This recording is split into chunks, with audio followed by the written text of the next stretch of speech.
Hello, welcome to Book Zealots. I am Ariane. February wrap up. Sorry it's taken me a while, hot minute, because life has been throwing us curveballs. Stats for February: 11 books, 3,269 pages. I read 6 nonfiction, 4 fiction, 1 faith book, and I am unhauling 5 books. And I think one book was a library. Actually, I think two were a library. Okay. We will start with Isaac's Storm, A Man, a Time, and the Deadliest Hurricane in History by Erik Larson. This is the 3rd Erik Larson book that I've read.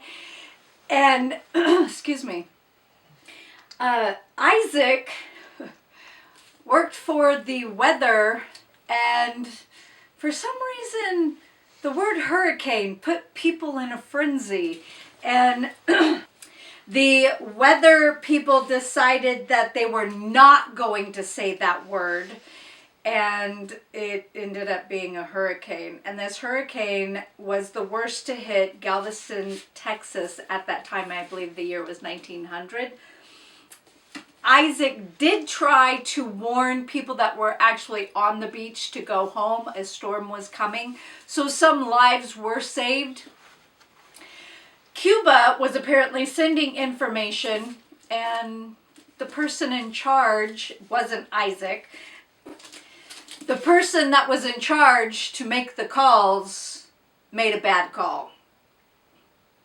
Lives were lost. A lot of lives were lost. There was a lot of flooding, a lot of damage. More lives could have been saved if they weren't afraid to say the word hurricane. Just saying. This was very good. I flew through this book. And of course it did remind me of the flooding from the Johnstown flood. This is more horrific, and I don't think as many people assisted for the recovery, if I recall correctly.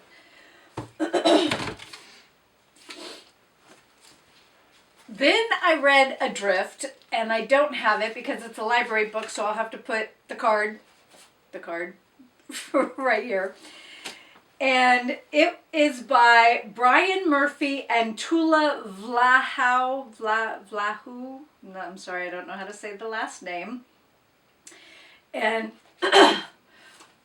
this book was phenomenal. If you don't like reading about true survival events, don't read this book. If you do like reading those books, this book is phenomenal. Obviously, true story based on a young man who is from a family of men who sail, whale. They lived in Nantucket. That was what they did. And he definitely lived up to the family name. He definitely was a man of character. There is a mystery in this book about the captain and why he made his wife stay in. She had to stay. He didn't want to bring her, and she didn't understand why, because the second in command brought his wife. And I don't know if you know this, but in times of struggle and survival, people do crazy, stupid stuff. And this young man, I'm trying to think what his name is. I went Nye. I don't know his first name. I'll put it here. He was trying to keep them calm.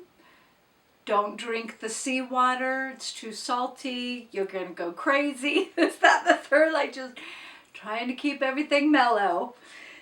This was so good. Such a good book. I used this book for the prompt cold. It hadn't been my anticipation to use that book for cold. I could have used it for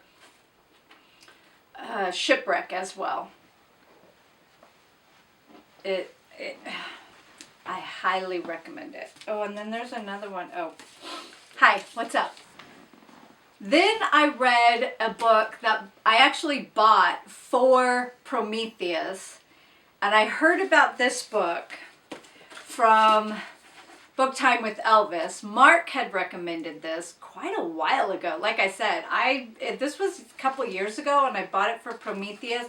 But I wanted to read this because James gave me a prompt for a book about dogs or a book about animals.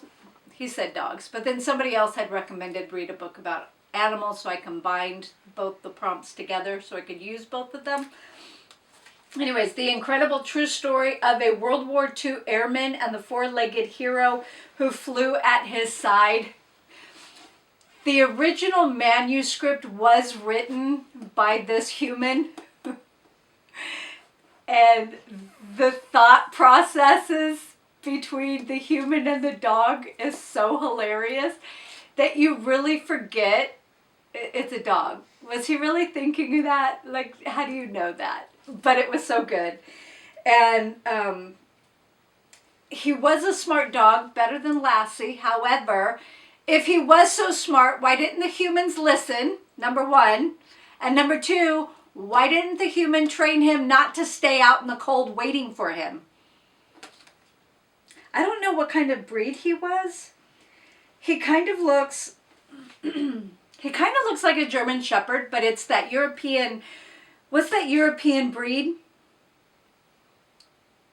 What are they called? Bornier, but I don't know. I'll find it and I'll put it. Bernese? No, it's not Bernese. Anyway, I'll find it, I'll post it, and they're smart like German Shepherds. Some would probably argue that they're smarter than German Shepherds, but they're not as pretty. They're not as handsome. In my ever humble opinion, I would rather have a German Shepherd. But smart dog, great book, highly recommend it. Thank you, Mark, at Book Time with Elvis. Now I'm going to give it back to Prometheus. Put it back on his shelf. And then I read, oh, and of course that fit the prompt for a dog. Then I read The Lost Flowers of Alice Hart by Holly Ringwald.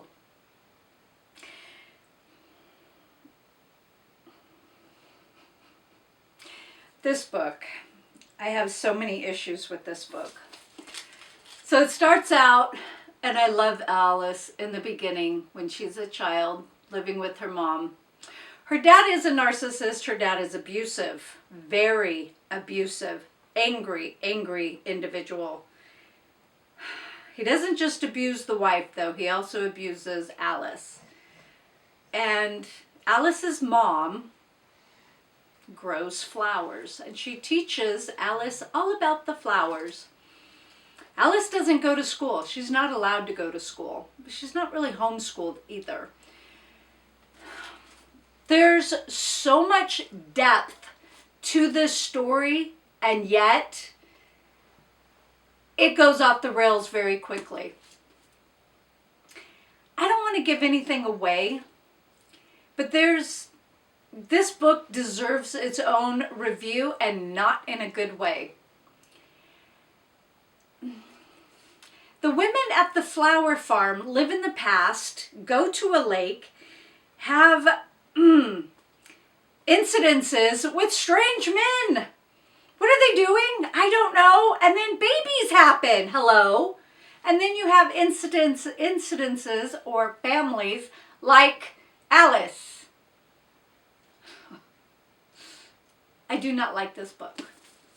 I do not like Green Eggs and Ham, says Sam I Am. Okay, so I did it. It's not a good book. I don't recommend it for Christians.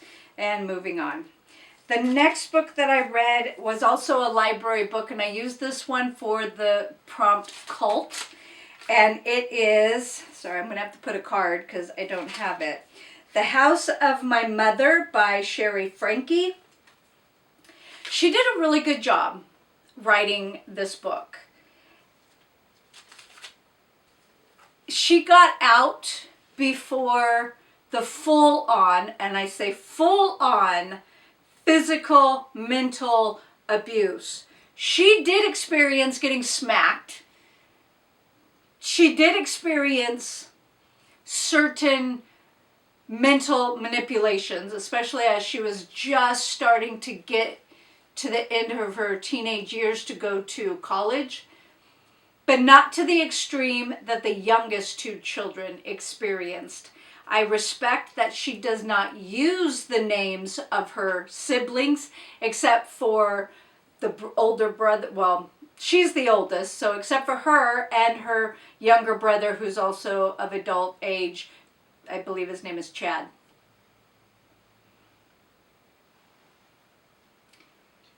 These two women, her mother, Sherry's mother, and the woman that infiltrated their home, are sick, twisted individuals that need to be locked up longer than 4 years. I hope they do not get out in 4 years. If you're interested in reading this book, there's more, so much more to this story that she adds. She was a victim of another manipulator who just preyed on her. And if somebody has experienced this, they are more likely to get preyed on by other predators, groomers, etc. And so, I don't know if I'm allowed to say that. YouTube, whatever. I don't get monetized, so who cares? So, there's that.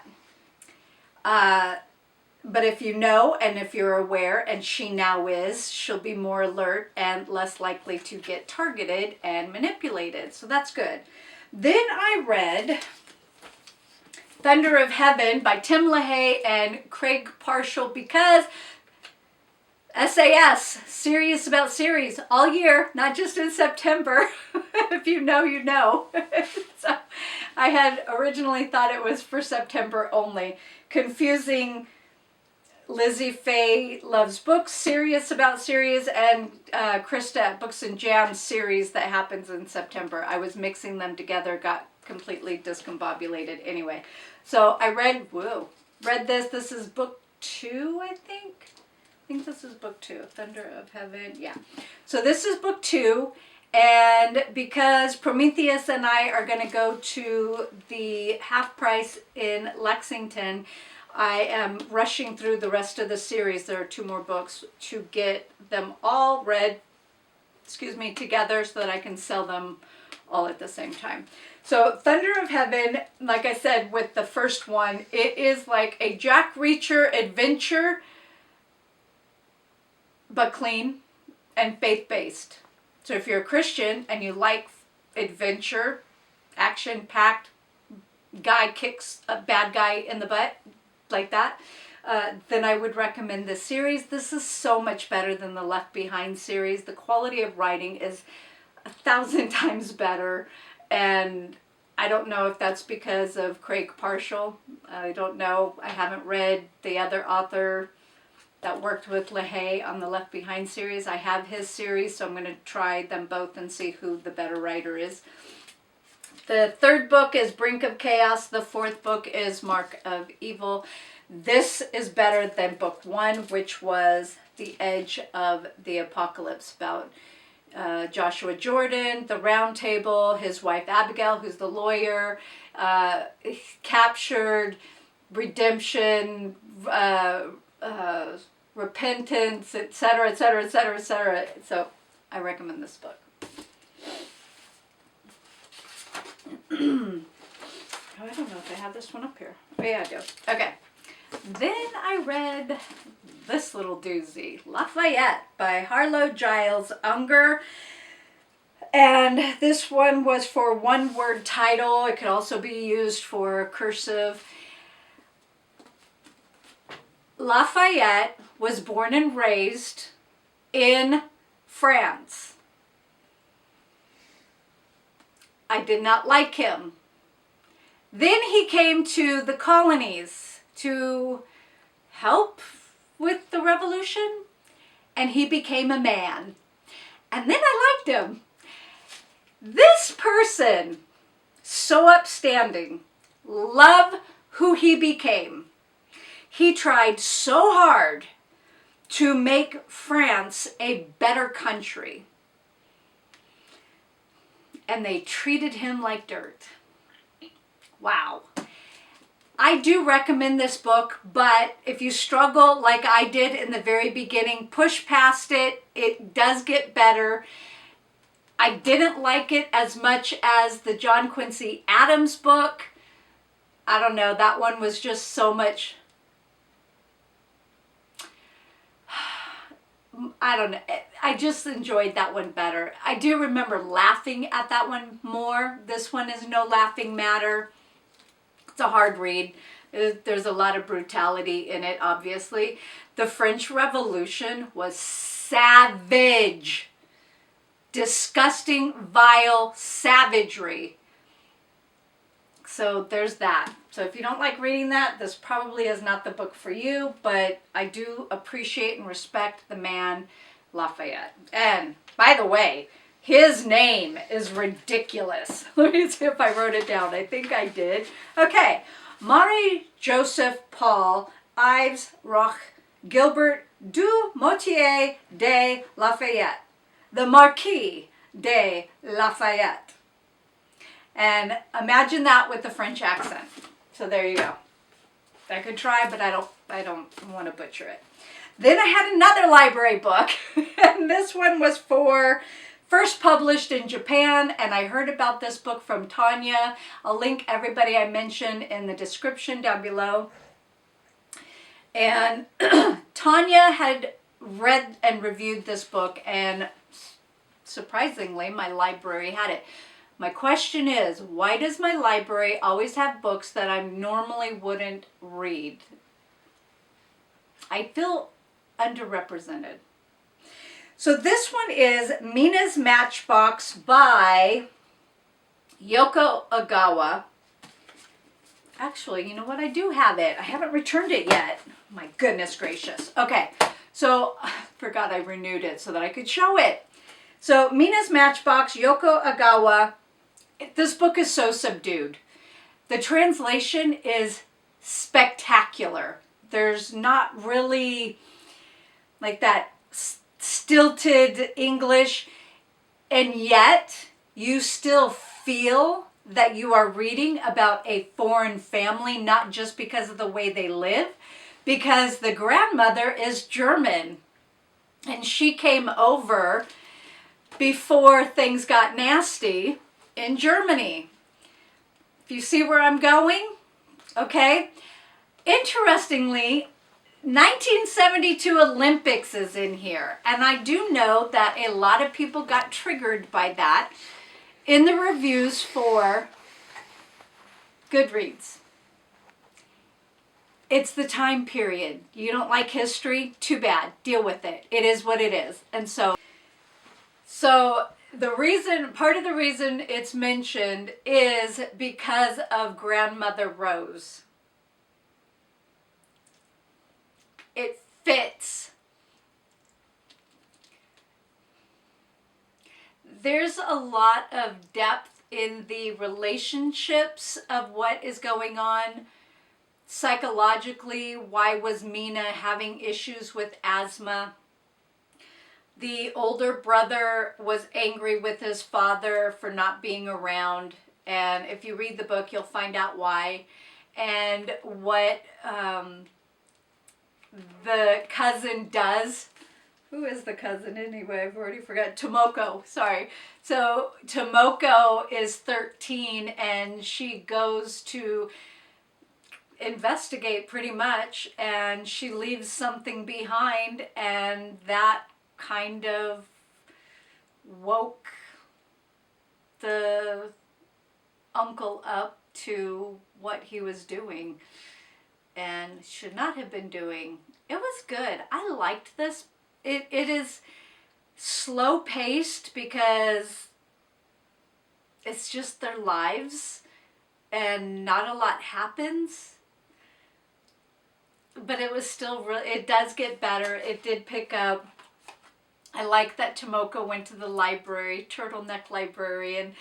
that Tomoko would go to the library to get books for her cousin Mina. I almost said sister, but anyway, so my Japanese, first published in Japan book.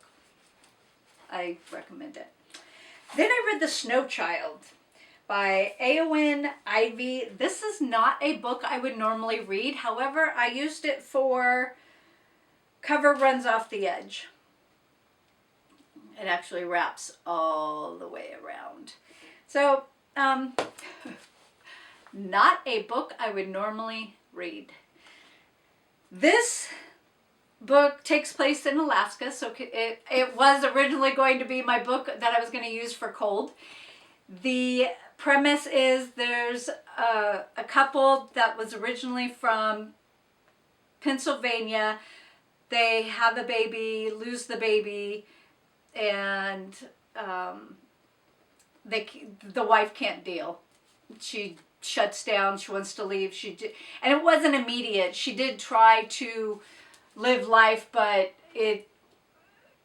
she was taking in what she felt was too much, and I want to say microaggression, but it wasn't aggression on the family's part. It was just living life and their happiness, and she couldn't handle it because of her loss. She wasn't getting past it, basically. Dwelling on it too much. As if moving to Alaska would help. What? No. As the husband, he should have said, check, you're insane, woman. We are not moving to Alaska. But no, he did not do that. So long story short, they have a blizzard because it only happened over their cabin, not over a neighbor's cabin. And they went out and played in the snow and built a snow girl. And this snow girl comes to life. And this snow girl has certain abilities. Do you see where I'm going with this? What was this? Homie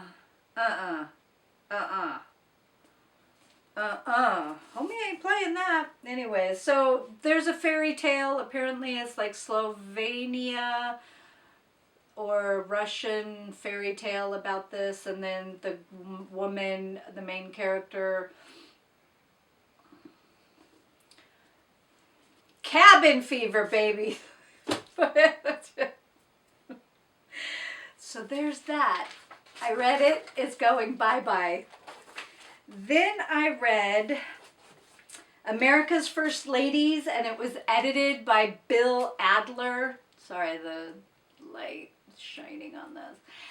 I can definitely tell Bill Adler's political leaning, but there was some information in here that I learned about someone that I'd never heard anywhere else, which was enlightening.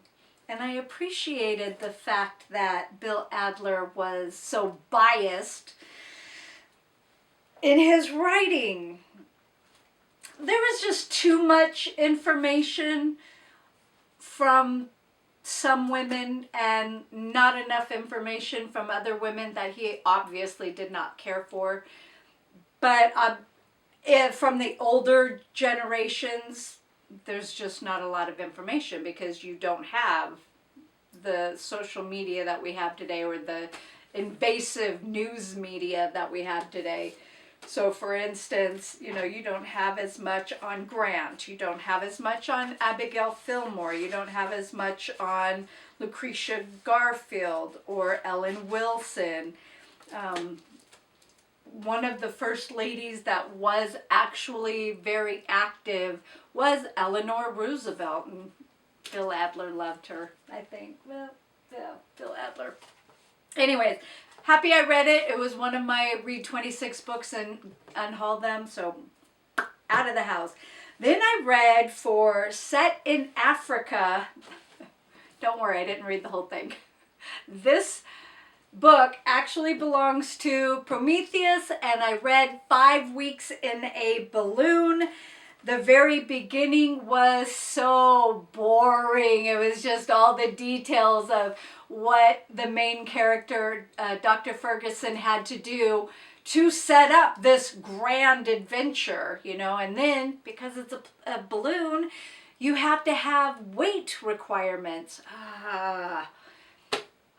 A lot of people aren't aware of this, but airplanes have to have weight requirements too. So if certain people are upset that they have to buy 2 tickets, there's weight requirements. It's important. Just saying. Anyway. So the travel, there are 3 men that are on this balloon. Dr. Ferguson, the Scottish guy, I don't remember his first name, Dick Kennedy, and then Joe, the servant. And Joe, Joe does something that just made me freak out. And then he did it again. And I'm like, no, what are you doing, Joe? And then it wasn't what I thought. And he was the hero. And yeah, okay. I forgive you, Joe, but I'm still mad at you because you made me do that emotional roller coaster.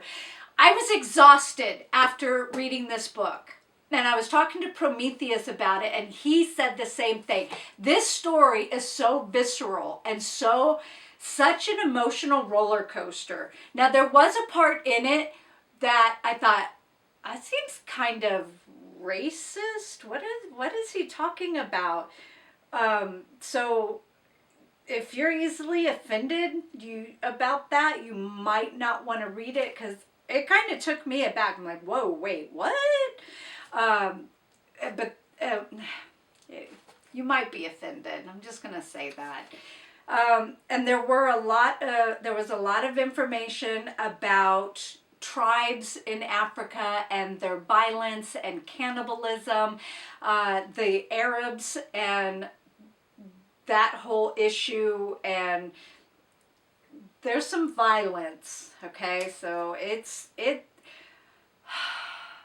this story is an emotional roller coaster. Once you get past the first couple of chapters, and chapter 10, I think chapter 10 is also all about numbers. And normally I love that, but no, it was exhausting. And I thought, just get back to the story, get back to the adventure. Anyway, there were a lot of details. And for 1863, this science is phenomenal. So Jules Verne did an amazing job, and I don't know who the translator is, but I thought it was very well done. So I'll be giving this book back to Prometheus, and that was my February wrap-up. So I hope you enjoyed the video. Sorry it's late. If you've read any of these books, please leave a comment down below and let me know what you thought of them. And I hope you guys are having a great reading month. Bye.